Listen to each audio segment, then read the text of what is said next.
जब नारद मुनि बने महाराज नारद, विष्णु भगवान और नारद मुनि की कहानी। एक बार नारद जी बड़ी ही दुविधा में सोच विचार करते हुए भगवान विष्णु के धाम पहुँचे, जहाँ प्रभु शेषनाग शैया पर विश्राम अवस्था में विराजमान थे। प्रभु, आपकी माया क्या है? मैं जानना चाहता हूँ। भूलोक पर प्रत्येक मनुष्य आपकी माया से प्रेरित हो दुख अथवा सुख भोगता है, लेकिन वास्तव में आपकी माया क्या है? मुझे बताएं प्रभु। नारद जी ने प्रभु से कहा।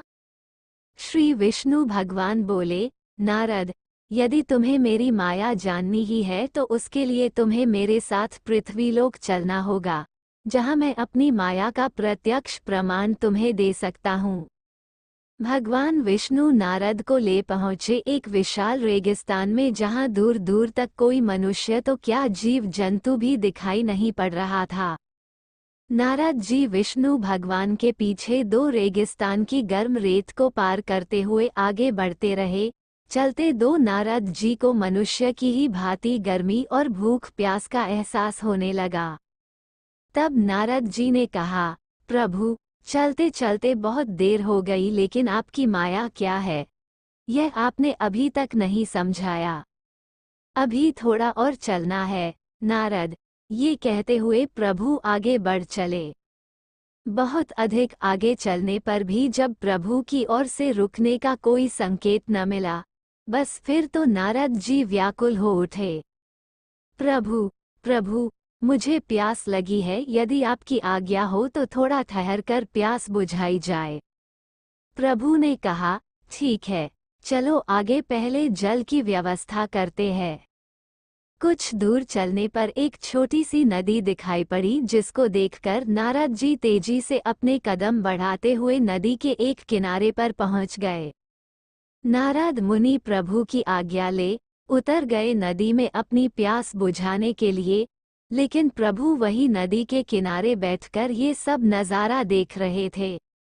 जैसे ही नारद मुनि ने नदी में उतरकर पानी पीना शुरू किया, तभी उन्हें कुछ दूर एक सुंदर कन्या दिखाई दी, जिसके रूप को देखकर नारद मुनि उस कन्या पर मोहित हो गए और समीप जाकर इस वीरान जगह पर आने का कारण पूछने लगे।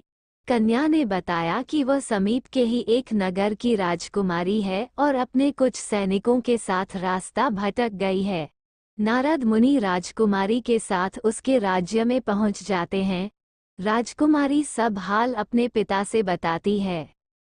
राजा प्रसन्न होकर अपनी पुत्री का विवाह नारद जी से कर देते हैं और सारा राजपाट नारद मुनि को सौंप स्वयं सन्यासी बन जाते हैं।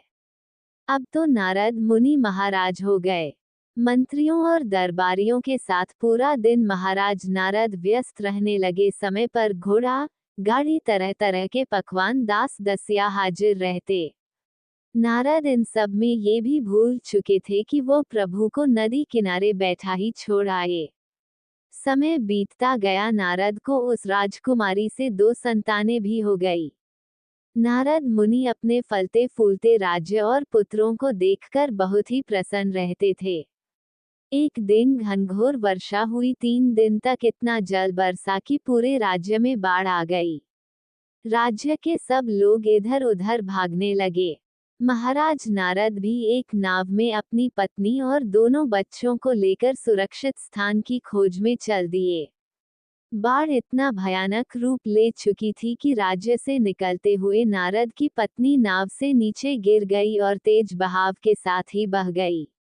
नारद शोक करते हुए जैसे तैसे राज्य से बाहर उसी नदी में आ पहुंचे, जहां नारद जी प्रभु के साथ अपनी प्यास बुझाने के लिए आए थे।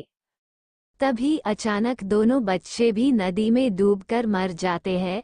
नारद मुनि नदी के किनारे पर बैठकर शोक करते हुए जोर जोर से रोने लगते हैं। मेरे बच्चे, पत्नी, सब कुछ तो नष्ट हो गया। अब मैं इस जीवन को जीकर क्या करूंगा? जैसे ही नारद मुनि नदी में कूदने की कोशिश करते हैं, तभी भगवान विष्णु उनका हाथ पकड़ लेते हैं।